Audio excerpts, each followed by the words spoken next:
Inquiry करेंगे। जैसे बंधु जी जिसे 60 साल की उम्र पार करेंगे, हम लोग इंक्वायरी की टीम भेजेंगे कि हाँ भाई बंधु जी को पेंशन मिलना चाहिए कि नहीं। यदि उनके घर की स्थिति ऐसी होगी कि उनको पेंशन मिलना चाहिए तो पेंशन मिलेगा, और नहीं तो नहीं देंगे। उनको जो 1 लाख रुपया दे रहे हैं उसमें 15-15 हजार का, 17 हजार का, 18 हजार का 6 को 7 को नया लड़का को नौकरी दे। इस राज्य में कोई खजाना खाली नहीं है। इसलिए एक बात जान लीजिए, आज झारखंड बनाने में आज हमारी जमीनों पर कहीं पावर प्लांट है, कहीं कोई कोलियरी है, कहीं कोई फैक्ट्री है, लेकिन रोजगार हमारे पास नहीं है। इसलिए आज आपको इस बात को सोचना होगा, और विशेषकर अभी प्रखंड कार्यालय में पंजी 2 को लेकर जो गड़बड़ी होती है, रसीद काटने को जो गड़बड़ी होती है, ऑनलाइन चढ़ाने को जो गड़बड़ी होती है, हम लोग अगर आते हैं गवर्नमेंट में तो कार्यक्रम रहेगा, उस कार्यक्रम का नाम रहेगा सीओ हाजिर हो, और उनको आदेश दिया जाएगा एसी में और पंखा में मत बैठिए सीओ साहब। एसी में बैठने के लिए आप सीओ नहीं बने हैं, बल्कि सीओ का जो गाइडलाइन है उसको पढ़िएगा। 120 दिन उनको रेवेन्यू विलेज का दौरा करने को कहा गया है। अगर एक सीओ किसी ब्लॉक में अगर 365 दिन किसी अंचल में वो कंटिन्यू 365 दिन रहता है तो 120 दिन उसको जनता के बीच जाने का नियम है। तो हम लोग अगर आते हैं तो सीओ को सीधा बोलेंगे सीओ हाजिर हो। सबसे ज्यादा धांधली ब्लॉक में है, इसमें 100% सच्चाई है, और इसका कारण है हमारी सरकार। क्योंकि सरकार क्या करती है, ब्लॉक में अपने प्रतिनिधि को ड्यूटी देती है कि कई को पेंशन पास हुआ, कई को आवास पास हुआ, कई को बकरी सेट पास हुआ, कई को कुआं पास हुआ, और उनका प्रतिनिधि विधायक को हिसाब देते हैं और उसके हिसाब से वो लोग कमीशन लेते हैं। मैं कुमचासी चाहता हूँ, वहाँ जो कुंडी के विधायक हैं उनका प्रतिनिधि दिन भर ब्लॉक में बैठता है और यही सब देखता है कि कितना कितना योजना पास हुआ, वो कमीशन लेता है। हम लोग कमीशन को बंद कर देंगे और सीधे बोलेंगे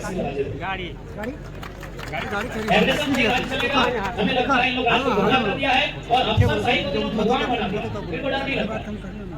इसलिए आपसे एक बार निवेदन है, मांडर की जनता से निवेदन है कि एक बार केची साहब को मौका मिले, एक बार जेएमएम पार्टी को मौका मिले, एक बार गुना भगत जी को मौका मिले, फिर इस राज की तस्वीर और तकदीर को बदलने के लिए हम लोग अपना सर्वस्व निछावर करने का काम करेंगे। तो समय की पाबंदी है, शाम का वक्त हो चला है। गुना आज की बदलाव संकल्प महासभा में, झारखंड की परिवर्तन महासभा में जितने लोग आए दूर दराज से, सुदूरवर्ती गांवों से, उनका अभिनंदन करते हैं, उन्हें जोहार करते हैं, नमस्कार करते हैं, सलाम पेश करते हैं। यदि खतियान के आधार पर एक स्थानीय नीति बनती है तो सीधा फायदा झारखंडी जनमानस को मिलेगा। कैसे मिलेगा, आपको थोड़ा सा हम देहाती अंदाज में समझाना चाहते हैं। जैसे 3 चीज समझिएगा। एक बारी, बारी समझते हैं ना, जहाँ साग सब्जी लगाते हैं, ये बारी है। ये खेत क्या है, ये पूरा झारखंड क्या है, बारी है। पूरा झारखंड गढ़वा से लेके साहेबगंज तक, साहेबगंज से लेके सिंहभूम तक, और फिर सिंहभूम से लेके गढ़वा तक, ये क्या है, एक बारी है। अब क्या चाहिए, बारी में क्या होता है, हम लोग फसल उगाते हैं। क्या उगाते हैं, फसल। यानी झारखंड में जो नौकरी है वो क्या है, फसल। झारखंड में जो नौकरियां हैं, झारखंड में जो पैसा कमाने का जरिया है वो क्या है, फसल है।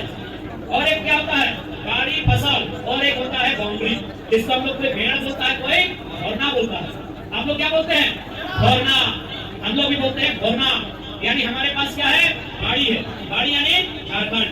हमारे पास उस बाड़ी में सब्जी भी लगा है, सब्जी यानी नौकरी, लेकिन क्या नहीं है, यही भोरना नहीं रहने के कारण चोर गोरू लेरुआ के घुसते हैं, हमारी साग सब्जियों को चढ़ते हैं और चले जाते हैं। चोर गोरू लेरुआते हैं, हमारी साग सब्जियों को चढ़ते हैं और चले जाते हैं। उसी भोरना का नाम है 1932 अभियान। जिस दिन ये लागू होगा, झारखंड की बारी के चारों तरफ एक भोरना लगेगा। उस भोरना में चोर गोरू लेरू और नहीं होगा। यही एक अभियान की लड़ाई, यही है अभियान की लड़ाई। लेकिन जब तक नियम नहीं बनेगा, लोग फर्जी सर्टिफिकेट बनाएंगे, चोर गोरू लेरू झारखंड में प्रवेश करेंगे, झारखंड की बारी में आएंगे, यहाँ की साग सब्जियों को चलेंगे और तोड़ के फिर चले जाएंगे। इसलिए एक बात आपको कहेंगे कि नियम कानून तो जरूरी है, जानकारी भी जरूरी है, लेकिन एक बात हमेशा याद रखिएगा, यदि आप अपनी फसल को बचा के रखना चाहते हैं, यदि आप अपनी आवाज को बचा के रखना चाहते हैं, यदि आप चाहते हैं कि कोई चोर बैल, कोई चोर गोरू लेरू हमारे फसलों को, हमारे अनाजों को ना खाए, तो आपको अपने बेटे को संभाल बनाना होगा। तभी आपका फसल, तभी आपके अनाज बचेंगे। ये झारखंड की सच्चाई है। यदि आप घर में ये लोग झारखंड को लूट के ले जाएंगे, और लूटने में अरे वीडियो से पता बातें मत कीजिए। चोर किसी छवि रंजन के बात कीजिए, हमको चोर बोलने में शर्म नहीं लगता है, डर लगता है। चोर है तो है। पूजा सिंघल को नहीं बोलते, मेहरारू इसलिए थोड़ा नहीं बोलते। लेकिन हाँ, किसी छवि रंजन एक नंबर का बदमाश, एक नंबर का लालची, एक नंबर का लोभी, एक नंबर का बेईमान है। हम लोग सरकार में आ गए तो ऐसे लोगों को जेल में बाद में ले जाएंगे, पहले झूठा का पहाड़ मिलेगा। इसलिए आपको तय करना होगा आज किस प्रकार लुटेरे हावी है झारखंड में, किस प्रकार से लुटेरों का मन बढ़ा।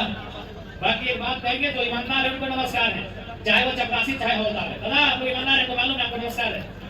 झारखंडी आदमी का गेजरे नहीं है लुटना।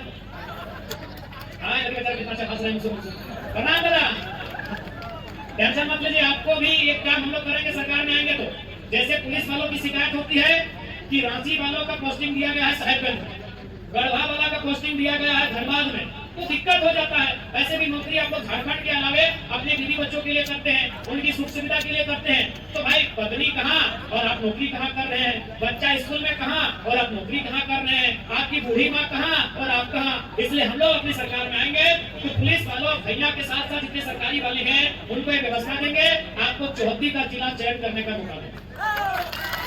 74 का जिला यानी ये रांची है, रांची की 74 में लोहरदगा आता है, गुमला आता है, इधर आपका रामगढ़ आता है। तो ये आपको 74 में चुनने का मौका देंगे। हजारीबाग भी शायद चढ़ता है रांची से, यानी आप अपनी 74 में नौकरी कीजिए, सुबह राज्य की सेवा कीजिए और शाम को बूढ़े बाप बाप की सेवा कीजिए। ये आपको आजादी रहेगी। आखिर नौकरी किसके लिए? ये पैसा, ये धन दौलत, ये इज्जत, ये शोहरत किसके लिए? ये रुपया, ये गाड़ी, ये बैंक बैलेंस किसके लिए? आपके परिवार के। इसलिए दिन में आप सरकार की काम कीजिए, शाम में बूढ़ी माँ का हाल लेके आइए। शाम को तो सरकार का काम कीजिएगा तो दोपहर को बाप के खेत का हाल लेके आइए। हम लोग ऐसी व्यवस्था बनाएंगे।